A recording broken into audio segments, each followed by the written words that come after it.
کوئی دنیا سے جاتے ہوئے اولاد یاد کرتا ہے، میرے باپ اچانک اللہ نے موت دی، ہارٹ اٹیک ہوا، ٹھیک ٹھاک تھے، اچانک۔ تو ایک میری بہن لاہور تھی، ایک فیصل آباد، تو میرے باپ آخر وقت تک کہتے رہے میری بیٹیاں تو بلا دو، اور میری دھیاں تو لے آؤ، اور میری دھیاں تو ملا دیو، میری بچیاں تو ملا دیو، اور یہ کہتے کہتے دنیا سے چلے گئے۔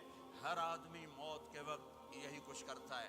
تیمور جیسا ظالم درندہ انسان اطرار ترکستان کے شہر میں موت نے جھٹکا دیا تو کہنے لگا کوئی پیر محمد سے ملا دیتا۔ پیر محمد اس کا بیٹا تھا، کوئی پیر محمد سے ملا دیتا۔ یہ انسانی فطرت ہے۔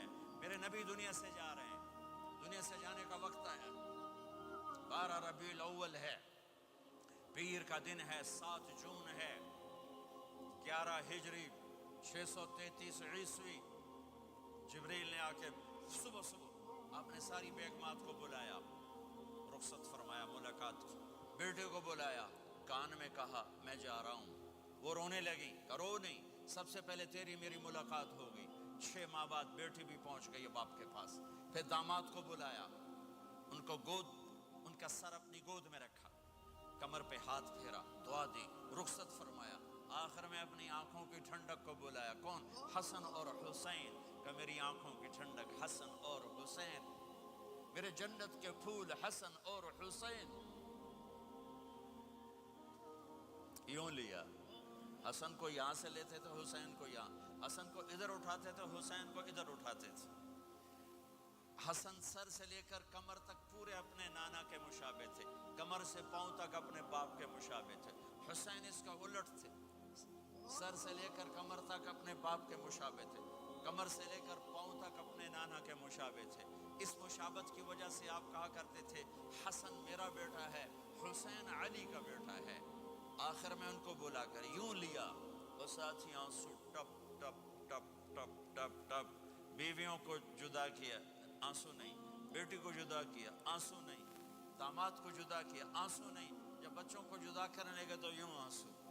ایک کو زہر میں تڑپتے دیکھا، ایک کا کٹا سر نیزے پہ چڑھتے دیکھا تو آنسو رک نہیں سکے، دعا نہیں کی، ہاتھ نہیں اٹھائے، اللہ کی تقدیر کے سپرد کر دیا، اولاد کو ذبح ہونے کے لیے تیار کر لیا کہ کل میری امت اولاد کے پیچھے جھوٹ نہ بولے، رشوت نہ لے، حرام کاروبار نہ چلائے، دھوکہ نہ دے، فراڈ نہ کرے، بچوں کو کہاں سے کھلائیں، بچوں کو کہاں سے پلائیں، کہ یہ میرا حسین کا سر کٹ کے نیزے پر چڑھا ہوا ہے۔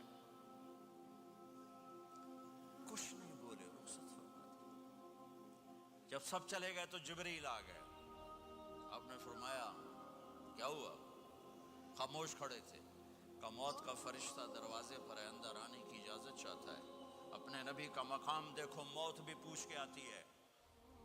آپ نے کہا آ جائے، آپ کی اجازت پر ملک الموت اندر آئے، اسرائیل کا السلام علیکہ یا رسول اللہ، کہنے لگا آپ پہلی ہستی ہیں، میں سلام کر رہا ہوں، میں نے کبھی کسی کو سلام نہیں کیا۔ کہنے لگا آپ پہلی ہستی ہیں، اللہ نے فرمایا تھا پوچھ کے اندر جانا، بن پوچھے نہ جانا۔ پھر کہنے لگے آپ پہلی ہستی ہیں، اللہ نے فرمایا آنا چاہیں تو لے آنا، رہنا چاہیں تو چھوڑ کے آ جانا۔ یہ وہ دربار رسالت ہے جہاں موت بھی پوچھ کے آتی ہے۔ آپ نے فرمایا میں اجازت دے دوں میری جان نکالو گے؟ کہ جی نکالوں گا، نکالو۔ آپ نے یوں جبریل کو دیکھا، کیا کہتے ہو، جاؤں یا رہ جاؤں؟ جبریل نے کہا اللہ آپ کی ملاقات کے شوق میں ہیں، فیصلہ آپ کریں گے۔ ہاں یہ بات سنانا چاہتا تھا اگلی۔ آپ نے کہا اچھا جاؤ، پہلے اللہ سے پوچھ کے آؤ میرے بعد میری امت کے ساتھ کیا کریں گے، میرے بچوں کے ساتھ، یہ ساری مائیں، میرے بچے میرے بچے میرے بچے میرے بچے۔